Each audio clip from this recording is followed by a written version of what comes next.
Oi pessoal, tudo bom? No vídeo de hoje a gente vai falar sobre uma medida cautelar publicada no informativo 826 do STF. Essa medida cautelar trata de um assunto bastante polêmico que muita gente vem falando, tanto a comunidade médica como pessoas que possuem a doença do câncer, que é a fosfoetanolamina sintética, ou comumente chamada de pílula do câncer. Qual que é o problema da pílula do câncer e que foi julgado pelo STF? Por que essa causa chegou no STF?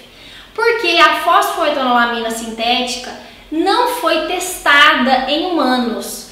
Os testes que fizeram foram apenas em camundongos e passou do camundongo para humanos, para a produção do medicamento realizada já o seu combate do câncer em humanos. Isso foi o grande problema. Não há registro na Anvisa desse medicamento.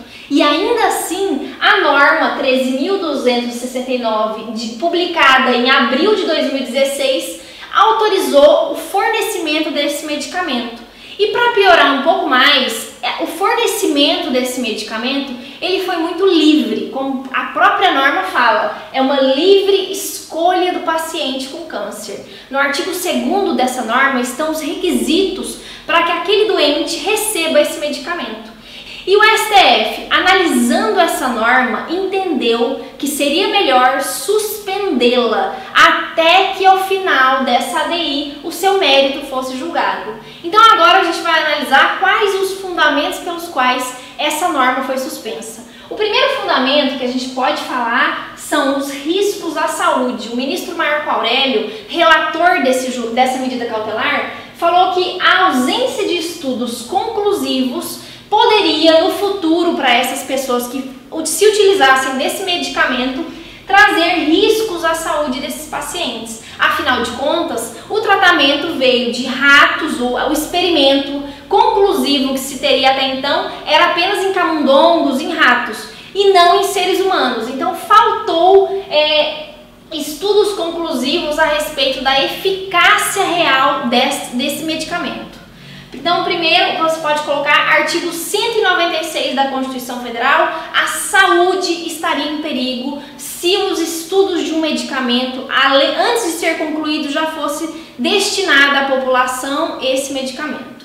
O segundo fundamento que a gente pode falar, e eu gostei muito do argumento do ministro Luiz Roberto Barroso, o Marco Aurélio, ministro relator desse julgamento, ele também falou sobre separação dos poderes. Mas eu peguei aqui a fundamentação do ministro Luiz Roberto Barroso, que eu achei mais substanciosa, por assim dizer. O que o Barroso falou? Ele falou que essa norma viola o artigo 2º da Constituição Federal, que fala sobre a separação dos poderes executivo, legislativo e judiciário, porque o legislador, quando ele promoveu um juízo político legislando, interferiu de forma indevida em procedimentos de natureza tipicamente administrativa. Que procedimento seria de natureza tipicamente administrativa que o ministro está falando? A regulação do medicamento, que deve ser feita apenas por uma autarquia chamada Anvisa.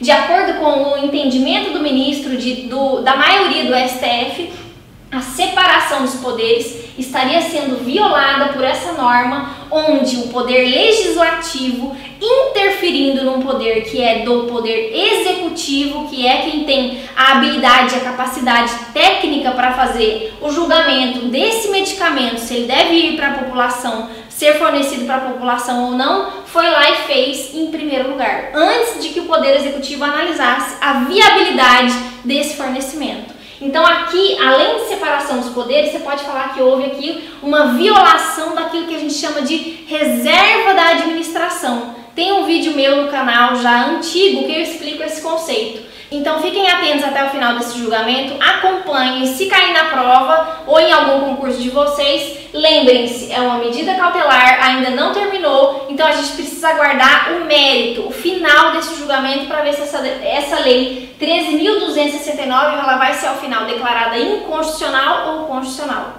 Tá? Então até semana que vem, espero que vocês tenham compreendido o vídeo, bons estudos a todos, tchau!